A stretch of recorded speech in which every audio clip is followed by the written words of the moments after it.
I'm assuming that you can hear me okay. And yes, sir, we can hear you. It's a real pleasure to be here. Thank you very much once again for the kind invite. And I'm trying to share my screen. I'm not sure if it's giving me the facility to do that. It's not absolutely vital, I don't think. But what I want to talk to you about today really is the whole issue, building on the conference theme of supply chain innovation and sustainability in the digital era. And that, of course, reflects the overall theme of the event. Just to say a little bit about myself, I'm Professor Edwin Sweeney. I'm a professor in the field of logistics and supply chain management at Edinburgh Business School here in Scotland, UK.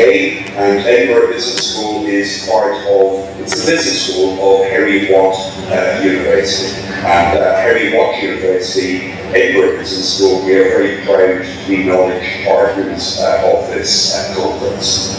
Just to say a little bit about our university, we have a history that spans over 200 years. We are very much a university which focuses on engineering, technology, and business areas. And one of the things we are exceptionally proud of is the way in which we work effectively with business and industry. So, for example, in the research that we do, in addition to resulting in high quality academic outputs like journal papers and so on, we have a very strong focus on the way in which our research can make a genuine difference in terms of business practice and in terms of policy, for example. So what I want to share with you today is based on my experience as a researcher. It's based on my experience as a practitioner in business and industry, and it's based on my experience of engaging with policy making government locally, nationally, and indeed internationally. For example, here in Europe, working closely with the European Commission over many years. So I think what it's important to do is to go back to some of the first principles around supply chains and supply chain management. So when we talk about supply chains, really what we're talking about is a chain of different organizations. This meeting is being recorded. A chain of companies typically with the ultimate aim of delivering value to a final customer. So if we think of a product, an everyday product like a food product, the food product will arrive in the restaurant or in the kitchen of a family home through a whole series of different organizational entities, perhaps starting with a farm, working through various suppliers, food processing companies, through distribution channels, eventually into retail and eventually into the final consumer. So the supply chain is that network of organizations. And the critical thing to remember from the point of view of supply chain management is that what we are trying to ensure is that we work in a collaborative fashion with the other organizations that exist in that network. And that's really critically important. So we must remember as an individual organization that our competitive success depends not only on what happens within the four walls of my organization, but it also depends critically on what happens in the other organizations which are part of my wider network or my wider supply chain. So we've got to make sure that we've got the right companies to work with, upstream and downstream, and not just that, we need to make sure that we also have the right kinds of relationships in place. And ladies and gentlemen, if you think about this, it actually has profound implications for the way in which we think about strategy, development, and implementation within business. And really what I mean by that is very simple. Our traditional logic in business management and in strategic thinking was really about saying that companies compete with other companies. So competition, if you like, was between different companies. Now, whilst that idea still has huge validity, obviously, I think we need to broaden that, and we need to recognize that competition is increasingly between supply chains. So, for example, in the automotive industry, perhaps rather than thinking about Ford competing with Toyota, for example, maybe what we need to be doing is thinking about the supply chain of which Ford is part competes against the supply chain of which Toyota is a part. So we have competition between supply chains as opposed to the traditional idea of competition being purely between different companies. And if we think about business and competitiveness in that fashion, it has potentially a radical impact on the way in which we develop our strategies and implement those strategies. Now, if we move down, if you like, to operational level, and again we think about the key functions and the key processes and the key activities which make up any supply chain, I often think about these as really being 5 key things that we need to think about. So any product supply chain will involve buying things, that's the first part, making things, that's the second part, storing things, that's the third part, moving things, that's the fourth part, and finally we move products to the marketplace so we can sell them to the final customer. So that's the sell part, that's the fifth part. So we have buying, we have making, we have storing, we have moving, and we have selling. And that's really important because if we look at traditionally managed organizations, what we've often done is we've often measured those processes very much in isolation from each other. And as a consequence of measuring them in isolation from each other, we tend to manage them in quite a fragmented fashion, with these key sort of processes often operating at cross purposes. Now, to me, what contemporary supply chain management is about, what supply chain management is about in 2025, is about shifting away from that approach, that traditional approach, which was characterized by fragmentation, and moving towards an approach which is characterized much more by integration. So I often say to my students, I'm going to say an exam question.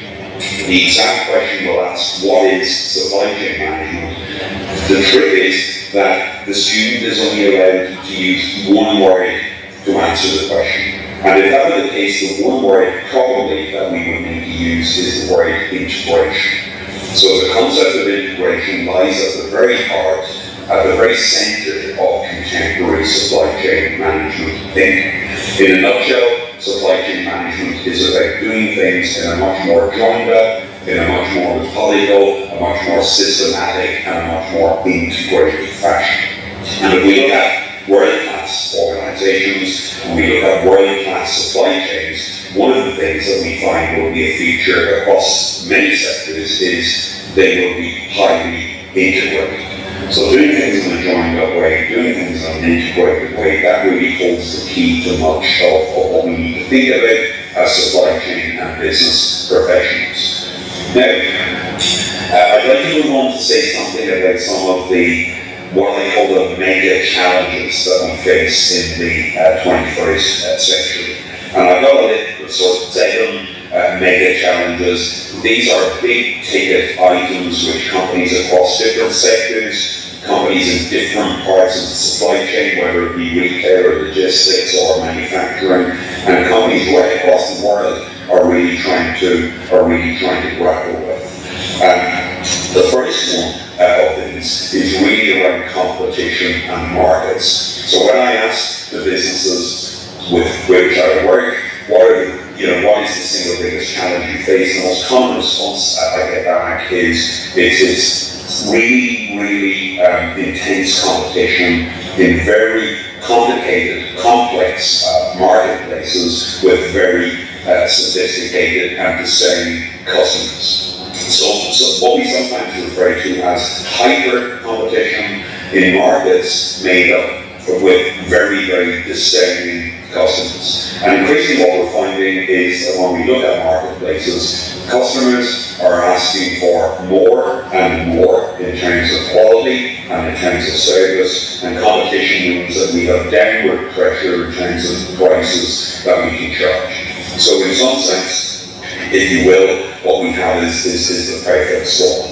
So that's the first thing. That's the first of my sort of mega challenges. I'm not going to talk about them in any particular order, but the second sort of challenge on my list is not just a challenge, it's also an opportunity, and that is rapidly changing technology. If we look at the way in which digital technology in particular has developed over the last decade and continues to develop, we see very, very rapid rates of development. And what that means is that in businesses of all sizes and in all sectors, that offers up the potential to do things in different ways and to do things in better ways than the ways we undertook them in the past. And it's something which I'm very, very interested in, and something which my research focuses on quite a lot, and something which I made a passing reference to in my opening address to the conference, is the whole issue of how can we deploy that technology effectively. That really is a big challenge, and as an engineer by background, that is something which has been a core part of my work over many, many years. So the point is that the effective deployment of this technology offers incredible potential, but there also is a massive challenge here. For example, for small organizations, and in most economies, here in the UK and in India, the backbone of our economy is built around smaller companies, the SMEs. And in many SMEs, they will struggle to simply keep abreast of what the key developments in technology actually are. So one of the phenomena that we see happening across supply chains is what we refer to sometimes as the digital divide. And the supply chain digital divide is about recognizing that large companies in many sectors have carried ahead and invested very heavily in technology and other forms of innovation, whilst their smaller peers have tended to lag behind. And if we accept the fundamental premise in supply chain management that the supply chain is only as strong as its weakest link, and we also accept that a lot of strength in business is now derived from technology. What we've done is, as a result of this digital divide, is we've inadvertently created weak links. And if there are weak links anywhere in the supply chain, that means the supply chain as a whole is weakened in terms of its competitiveness. And going back to what I said before, if we accept that competition is increasingly between supply chains rather than between individual companies, that digital divide potentially has a major implication. The next thing, which relates to technology, is about infrastructure. I have seen this in many countries. It's about physical infrastructure, effective supply chain management and logistics depends critically on physical infrastructure, particularly transport infrastructure, roads, airports, ports, and so on. And I know in India we have seen massive investment in transport infrastructure in recent years, but increasingly it's not just about physical infrastructure, it's about digital infrastructure as well. And that is again something we need to think about very strongly. And increasingly importantly, we've got the whole issue of how physical and digital infrastructure work together. So we need to have world-class physical infrastructure, world-class digital infrastructure, but most importantly, we need these two elements of infrastructure to be working in a joined-up sort of fashion. So that's potentially a challenge for many organizations. And if technology and infrastructure is a challenge, a potentially even bigger challenge is the whole issue of talent and people. Here in the UK, for example, we have a very, very well documented talent shortage, skill shortage in supply chain management at all levels. And what that means is our university graduates who hold qualifications a bachelor or master level, for example, with some specialism in supply chain management, are very, very employable. So we have this talent shortage. There are many initiatives within individual companies and indeed at governmental level, which is trying to address this well-documented talent shortage. For example, here in the UK, I'm very proud to be an ambassador for an organisation called Generation Logistics. And this is trying to make careers in logistics and supply chain management attractive to young people in particular. But it's really around generating awareness of the really exciting career opportunities that exist for particularly young people across multiple aspects of supply chain management and logistics. The other thing that's important is, and it's something we learned a lot about during the pandemic, and something which is a big challenge for many organisations, goes back to the issue of resilience. And this was something which was mentioned in some of the opening addresses, but to me what resilience is about is the ability of organisations and the ability of supply chains to bounce back. So to bounce back from challenges and disruptions that they face. So my definition of resilience is, I refer to it as bounce back ability. So if a company in the supply chain is capable of bouncing back from a significant disruption, we can then define it as being resilient. And we learned, I think, so much about resilience during the period of the COVID-19 pandemic, because that was a huge disruption to supply chains of all kinds. And one of the lessons that we learned very quickly back in the early part of 2020 was it's important to be efficient and lean, it's important to be effective and customer focused, but it's equally important to have a strong focus on resilience, how we can bounce back quickly from adversity. The sixth point on my list, so I'm getting towards the end, is around volatility in international business and international economics. So when I began my career in supply chain management back in the 1980s, the supply chains within which I worked were largely local, geographically local, or at best regional. If I roll the clock on to 2025, most of the supply chains which I work in today are international in complexion, and in many cases are genuinely global in terms of their footprint. And that globalization or internationalization of supply chains means that volatility, which is a feature of international politics and international economics, is something that we need to be very, very mindful of.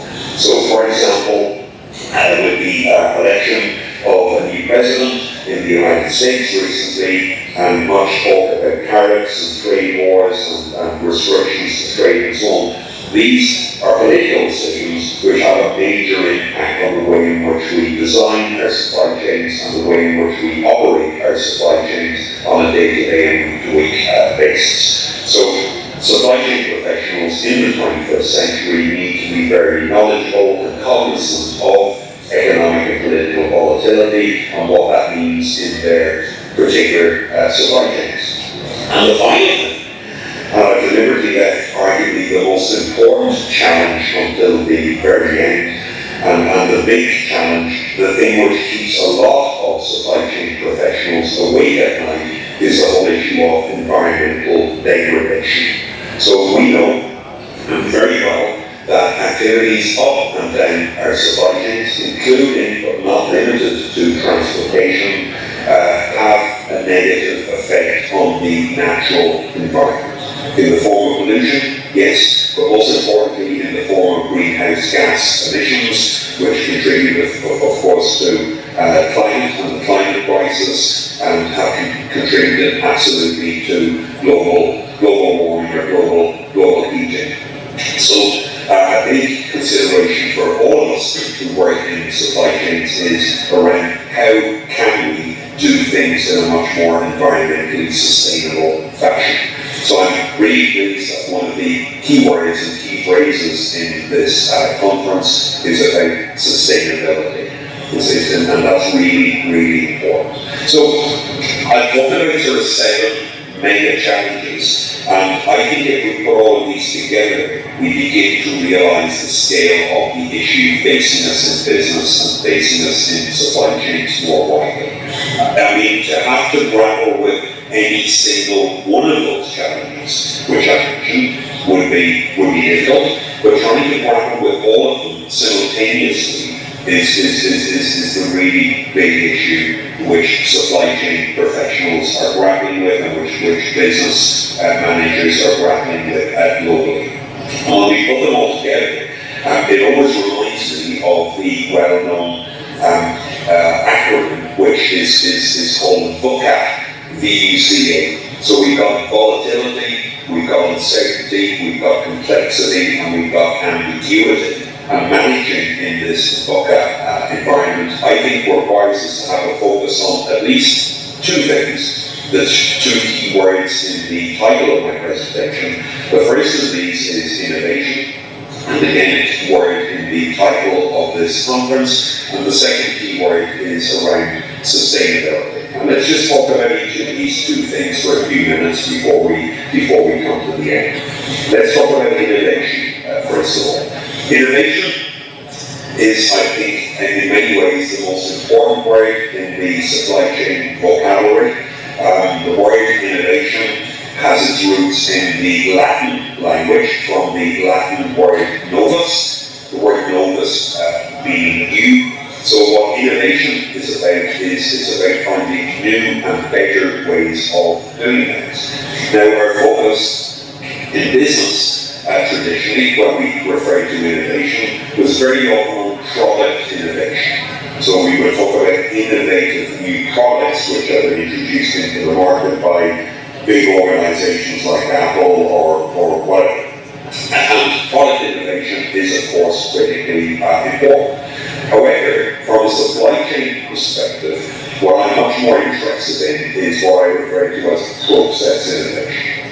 So it's about trying to find new and better ways of creating processes in buying stuff, in making stuff, in moving stuff, in storing stuff, and in selling stuff. So the big question that we ask continuously as supply chain professionals is there a new and better way of doing what I currently do? And that really is what supply chain process innovation is about. Why is it important? It's important because something which I say quite a lot is that standing still equals falling behind. And what I mean by that is if in any organization we don't change, if we continue to do things in exactly the same way as we did in the past, sure as night falls day, my competition will move on and will improve, and therefore my relative position in the marketplace will be weakened. So standing still equals falling behind. What does that mean? It means we have to be continuously changing, but it should never be about change for the sake of change. What it needs to be about is change for the better. And that's where innovation comes. Finding new ways, but listen carefully to what I said, finding new ways and better ways. So that's what innovation is about. Seeking new and better ways of undertaking the various activities which happen in any supply chain. So that's innovation. Let me say something quickly before I finish about the second key word, which is sustainability. And when we think about sustainability, we tend to think about sustainability mainly through the prism of environmental sustainability, returning to the point I made previously about trying to reduce greenhouse gas emissions and so on. But I think we need to think about sustainability much more broadly. In the inauguration earlier on, I heard at least one of our distinguished guests talking about the Sustainable Development Goals. And if we look at these Sustainable Development Goals, many of them, not necessarily all of them, but many of them, the majority of them, depend on us having supply chains which work in a much more effective fashion. So the point really is that achieving the Sustainable Development Goals is critically dependent on us having the right kinds of supply chains in place. So what that says to me is that effective supply chain management, good supply chain management practice is critical not just to economic well-being, it's critical not just to the competitiveness of organizations, but it's also absolutely critical to wider societal well-being. So that's a really important message to take away. The second thing is, we need to, I think, continually refer back to the famous triple bottom line. Because yes, we need to have a focus on environmental sustainability, but we equally need to have a very strong focus on the social dimension. You know, ladies and gentlemen, supply chains and supply chain management is about many, many things. But first and foremost, supply chains and supply chain management is about people.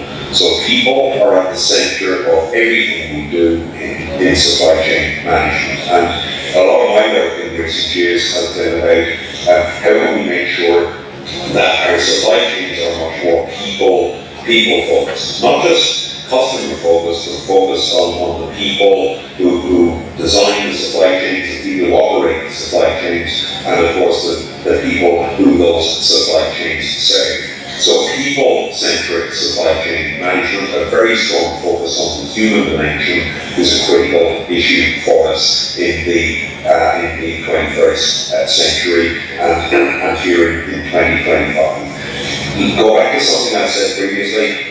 When we talked about infrastructure, I talked about the need to think about physical and digital infrastructure in a joined-up fashion. But I think increasingly what we need to recognize is that our global supply chains are very complex, cyber, physical, digital, and human constructs. So we've got to think about the human dimension, and put the human dimension right at the center of what we do. But the climate change challenge is an existential challenge, and a lot of the work that we do at Henry Watt University in Edinburgh on the research front is very much about decarbonisation of transport, logistics, and wider supply chains. A significant part of that focus is about, firstly, understanding the complexity which is inherent in many of our global supply chains, because that allows us to, in an objective way, to figure out what the effectiveness of different types of intervention might be. The other word I think which is really important in the context of sustainability generally, but in the context of decarbonisation specifically, is the word collaboration. If we're going to be successful, I think there is wide recognition now that the deep cuts that we need in greenhouse gas emissions will be critically dependent on companies collaborating with each other across supply chains, but it will also be critically dependent on collaboration between, for example, the public and the private sectors. So between government, legislative policy makers on the one hand, and business and industry on the other. So, just by way of conclusion, what I'd really like to say to you is that the future, I think, will be built around what I refer to as smart and sustainable supply chain logistics. And there are four different elements of this. Firstly, the smart and sustainable supply chain logistics of the future will continue to be globally connected. So we hear lots of talk about deglobalization. We hear lots of noise in politics about increasing barriers to trade and so on. But I think the reality is our supply chains will continue to have a very international footprint, and we need to ensure that we have a strong focus on global connectivity. So having integrated joined-up supply chain architectures across the world. That's the first element. The second element is these smart and sustainable supply chains will be enabled and facilitated by quite advanced technology. So again, the effective deployment of technology will be massively important. The third element is they will need to become much more environmentally sustainable for all the reasons we talked about. And the fourth and final element is about what we call structural resilience. So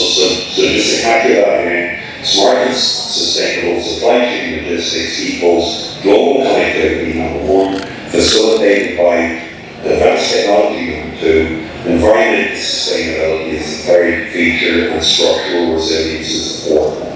Now, just a few final comments before I finish. Firstly, these smart and sustainable supply chain logistics networks of the 21st century will be critical to economic and wider societal well-being, as I said before. Secondly, these smart and sustainable supply chain logistics depends critically on people, so it needs to be facilitated by smart supply chain professionals. And my very final point is that these smart supply chain logistics professionals of the 21st century will be people equipped with the right knowledge, the right skills, the right competencies, and the right qualifications. And all I'll say to you by way of conclusion is that those of you who possess skills and qualifications in these critical areas will play a vital role in building these smart and sustainable supply chains of the future. Ladies and gentlemen, that concludes my presentation. I'm not sure if we have time or we have the capability for questions, but I shall hand back over to our convener now. Thank you very much indeed. Thank you, sir. Thank you so much for your insights. Now we have Professor Francisco Pelosi, who will be speaking on the topic Impact of Digital Transformation and Artificial Intelligence in Healthcare. Over to you, sir.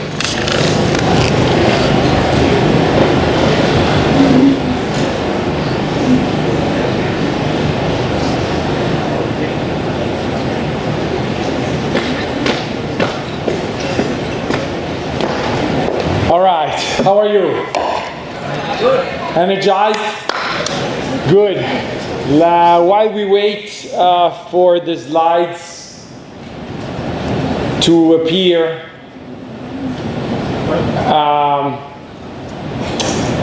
yeah, that's the one. Wonderful. So I would like to say that I chose to talk about this topic because often when we think about innovation and sustainability, we tend to focus on certain aspects that interest, the overall economic life, whilst we forget that to embed technological innovation and make an impact of it, we really need to go back to basics and understand how it impacts individuals' lives and in particular health. Now, I chose this topic because it's unprecedented, the digital transformation and the AI applications that are happening in the healthcare system. I will give you an economic and policy perspective looking at Australia as an example because of some of its challenges and successes, but also looking at a global perspective on this. Now, this is what I plan to do. We're running a little bit behind schedule, so I've been asked to speed up. I'll do my best. And the clock is ticking already. So I'll talk about digital transformation and AI in healthcare, in particular looking at the biggest point of disruption, which was really a shock that nobody really expected. That was in fact a health-related shock, COVID. We look at how technology was an innovation, in particular the digital and AI aspects were applied before COVID, and then what happened during COVID, and also in a comparative perspective framework. And then finally, try to think a little bit about the future. Now, so COVID, what COVID did, and we have to realize that healthcare is a very, I'm not sure what's happening with the slides. They disappeared. A little suspense.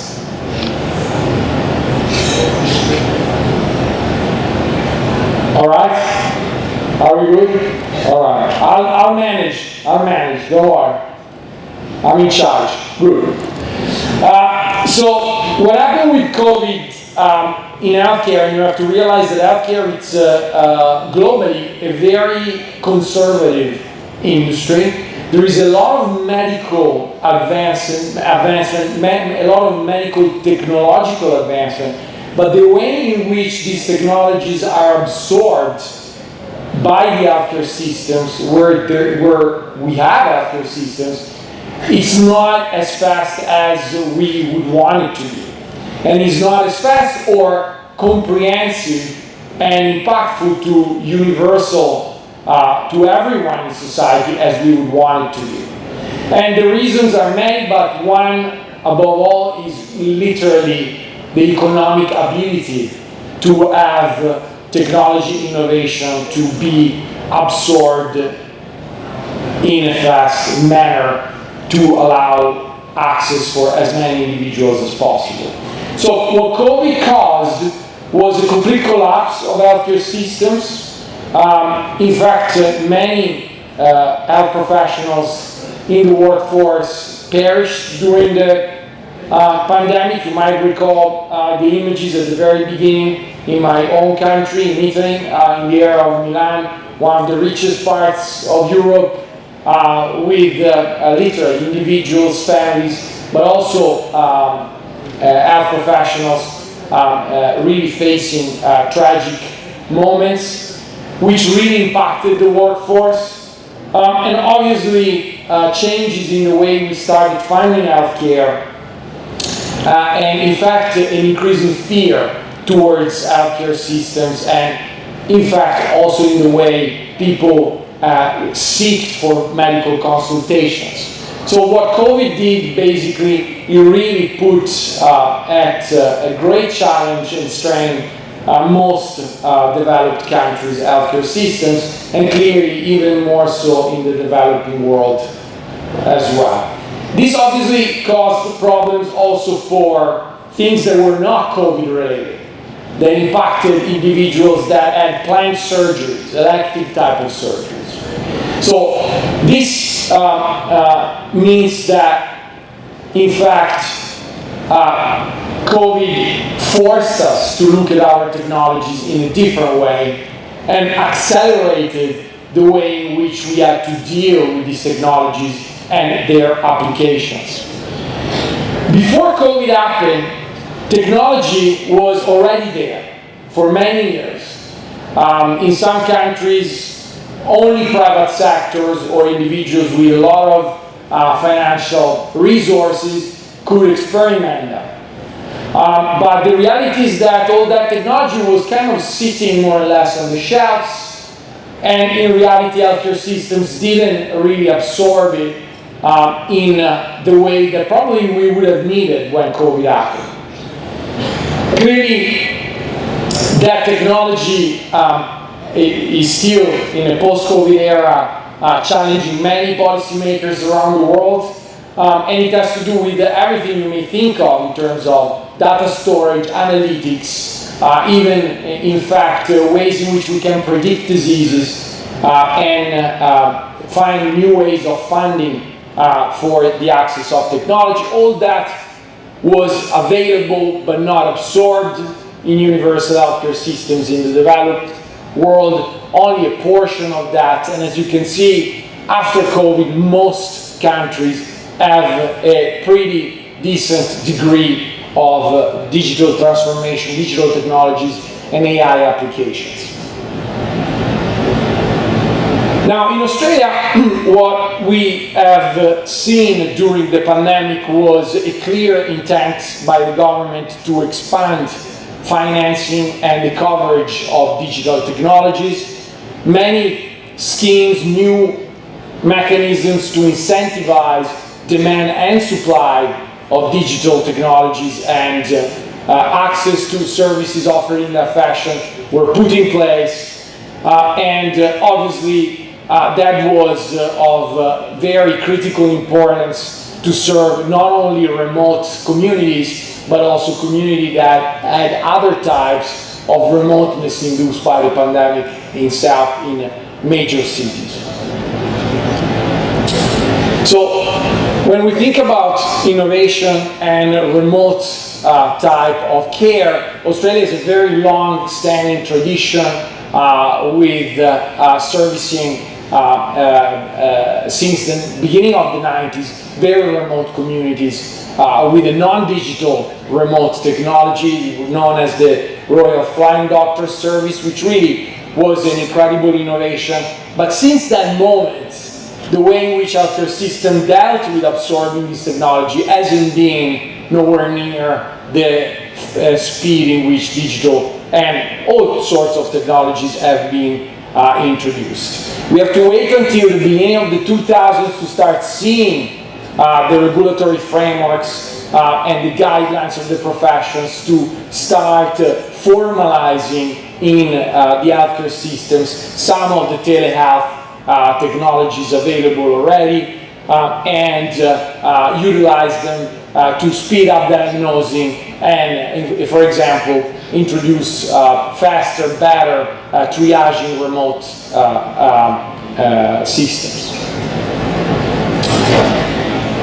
Just before the pandemic, between 2011 and 2015, there was a great effort into trying to push this agenda forward, and the main motivation was, in fact, the rapid increase in costs in healthcare, the rapid increase in demand for chronic patients, which don't necessarily look for a cure, but look for a better management of their diseases, which is a lot related to how people do things, how people take care of themselves in consultation with health experts. A lot of laws, sporadic but steady, were passed to actually facilitate that, and all medical associations played a role of incentivizing and at the same time slowing this kind of absorption. Obviously because of economic reason and protectionism, which has to do with perhaps an important question that we have to ask ourselves when we think about sustainability and innovation is, of course, the impact on the workforce. In healthcare, I have to say that the workforce is fiercely protecting its space and through regulation tries really to slow down the way in which threats to its substitution may occur. Finally, just before the pandemic occurred, the most single important element, and this is by total chance, was introduced, which really helped Australia being, as you probably know, one of the success stories in the COVID pandemic. And that was the introduction of the one single digital record for all individuals in Australia, recording all their health episodes and of course also their information. So this is quite important, quite fundamental, and having done that has served very well, in particular when we had to roll out vaccinations. Now, speeding things up, I would like to let you see what happened during the pandemic in terms of remote access, the digital transformation in healthcare. A clear boom in terms of demand. The demand for services rapidly increased, and we're talking about a very vast range of services, consultation, prescriptions, etc. And the peak was pretty much in 2020. Now, after the pandemic, what is left of this explosive and rapid increase in DTs and AI application is pretty much in two areas. The prescription areas of drugs, which keeps on being more and more digitalized, and of course the other area is consultations. Now, if we take all the countries in the OECD and some others, you can see from this picture that despite all the invention, all the innovation, all the applications in the digital and AI world in healthcare, only 4 areas are really now established application in healthcare systems. 2 are about consultations, which traditionally required a physical consultation before a virtual one. Now, most countries actually allow consultation to occur remotely only. Similarly, it happened for prescriptions of pharmaceuticals. And also, most countries, but not all countries, are allowing the public healthcare systems to actually fund these types of consultation, with one big barrier, which is that these consultations may be provided, and so the pharmacies may be reached in a virtual manner only if it's within the boundaries of the country. There is no single country really that allows trans-country prescriptions and in this list and trans-country consultations. Now, when we look at the data and we look at cross-sectionally and across countries, we can see that Australia is not doing particularly well compared to other countries in terms of teleconsultations as a percentage of total consultations or teleconsultations per capita. There are countries like Estonia, which have very sophisticated digital infrastructure in the public sector, has gone far more ahead of us. So there is a lot of work to do in that regard. And this is quite surprising, because if we look at the data that speaks about individual satisfaction for this technology, in fact, in most countries what we observe that the vast majority of the people even prefer it when compared to classic type of or traditional types of healthcare services delivered.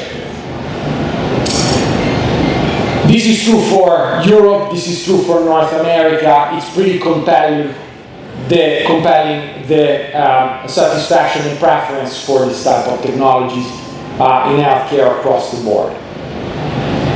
So what is the take-home from observing the healthcare systems? First and foremost, healthcare systems are very resistant.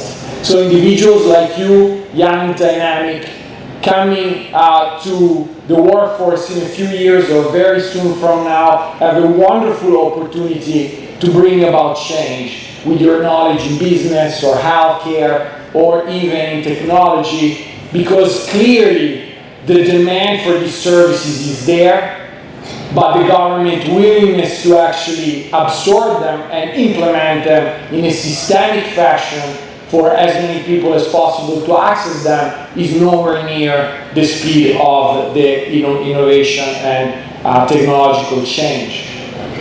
We need progressive reforms in these areas, some of which need to allow for cross-country collaborations and access, which will improve health outcomes globally. Of course, we have to be adaptable to population needs and create a system of incentives that in fact allows the supply to be sustainable and not walk away and basically withdraw in protectionism. And of course, we need quality and equality of access. Now, to conclude, I would like to point you to our research. This is our center. You can find a lot of this work that we do in healthcare, and healthcare economics in particular. We invite you, of course, to interact with us at the Newcastle Business School and Newcastle University. And I don't know if there is time for questions, but otherwise, I look forward to discuss with you during the break. Thank you.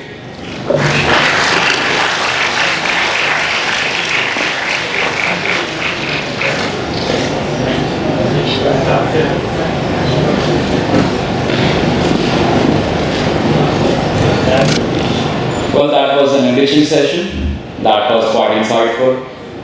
So we were We got to know about cross-country comparisons. So was it insightful? Students, can we appreciate Professor Baruchi? All the way from University of Icisd. Thank you so much, sir. I think our students enjoyed and their appreciation says so. Thank you so much once again. And okay, so we'll break for lunch now.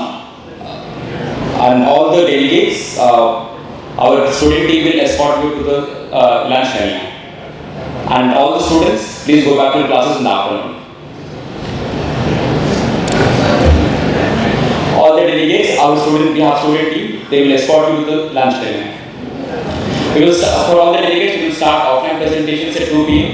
AB1 boardroom, first floor beside Newton Hall. We have only one session.